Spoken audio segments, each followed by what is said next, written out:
না থাকলে আমাদের এই আয়োজনটা একদম বৃথা ছিল।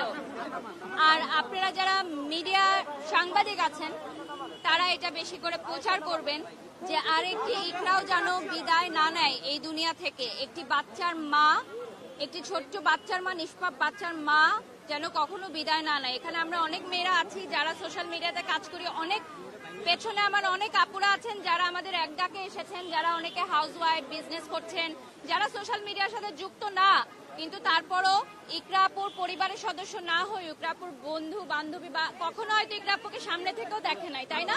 এরকম অনেকে আসছে যারা ইকরা আপুকে কখনো সামনে থেকে দেখে নাই। যে পেছনে আমাদের অনেক বোনেরা আছেন যারা দূর দূরান্ত থেকে আজকে আসছে রোজা রেখে শুধুমাত্র ন্যায় বিচারের জন্য। এবং ইকরা আপুর মার সাথে যাদের কথা হয়েছে এখানে অনেকেই আছেন। ইকরা আপুর মা একটা কথাই বলেছে যে আমার মেয়ে আত্মহত্যা করার মতো নয়। একজন মা জানে তার সন্তান কেমন।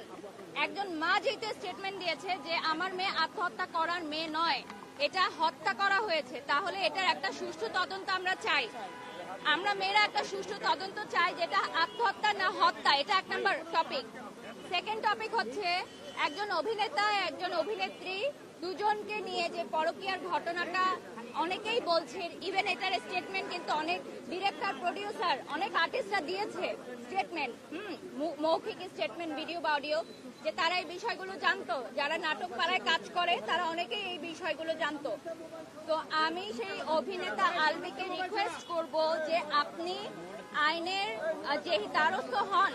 আপনি যদি নির্দোষ হয়ে থাকেন সেটাও আপনি প্রমাণ করেন যে আপনি নির্দোষ। এই ঘটনাটায় দোষীকে তাকে সামনে নিয়ে আসেন। উনি কেন আইনের আওতায় নিজেকে নিচ্ছে না? উনি যে স্টেটমেন্টগুলো দিচ্ছে এগুলো আমাদের জনগণ মেনে নিচ্ছে না। উনি যে স্টেটমেন্টগুলো এখন পর্যন্ত দিয়েছেন, এছাড়া যে অভিনেত্রীকে জড়িয়ে নামটা এসেছে সেই অভিনেত্রীও যে অডিও কলের যে স্টেটমেন্টটা দিয়েছেন এবং তার বাবা যে স্টেটমেন্টটা দিয়েছেন সেটাও কিন্তু কথার সাথে কাজের মিল নেই। ঠিক আছে, তাহলে আপনারা আইনের দ্বারস্থ হন। আমরা আইনকে শ্রদ্ধা জানাই। এটা হত্যা না আত্মহত্যা এটা আমরা সুষ্ঠু তদন্ত চাই, বিচার চাই। আগে তদন্ত শুরু হোক। ইকরা আপুর পরিবারের কাছে অবশ্যই আলভি ভাইয়ের ক্ষমা চাইতে হবে। হবে হবে হবে ক্ষমা চাইতে হবে, অবশ্যই বিচার চাইতে হবে। ইকরা আপুর পরিবারের কাছে অভিনেতা আলভির ক্ষমা চাইতে হবে অবশ্যই, যেটা এখন পর্যন্ত সে ক্ষমা চায় নাই। তোমরা দেখছো? কেউ? আমি দেখি নাই। উল্টা ব্লেম করে গেছে যে যাতে পরিবার দেখতে দেয় নাই তাকে, দেখতে উল্টা সে ব্লেম করে গেছে। এত বছর সংসার করলো তো উনি লাস্ট বারটা কেন দেখতে আসলো না? এটা সবচেয়ে বড় কথা। এখন ইকরা আপুর এই জিনিস দেখে আমরা আমাদের স্বামীদের প্রতি আমরা বিশ্বাস করি, আমরা আমাদের বিশ্বাস করতে পারি না। এখানে আমার বেশ বলার নাই। আমাদের স্বামীদের প্রতি আমাদের বিশ্বাস হারায় ফেলতে। কারণ আমি আপনাদের সাথে প্রতিদিন কথা বলার সুযোগ পাই। যারা দূর দূরান্ত থেকে আসছে তারা কথা বলুক। আমার মনে হয় এটা ভালো হয় যে তারা কথা বলুক। আমি এটা ফ্লোরটা করে দেই। যারা কথা বলতে চায় দূর দূরান্ত থেকে আসছে তারা কথা বলুক। আপু অনেক দূর থেকে আসছেন, আপু সামনে চলে আসেন। আলভি দিদি,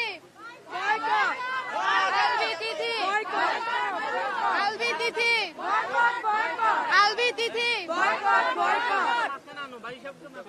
আপু তুমি হ্যাঁ আমি আছি, শুরু করেন। আমি আছি ভাইয়ারা, শুরু করেন। একটু পিছনে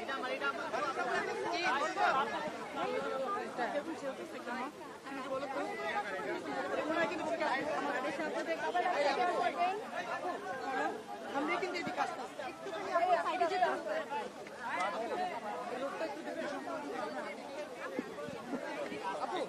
ব্যানারটা একটু ব্যানার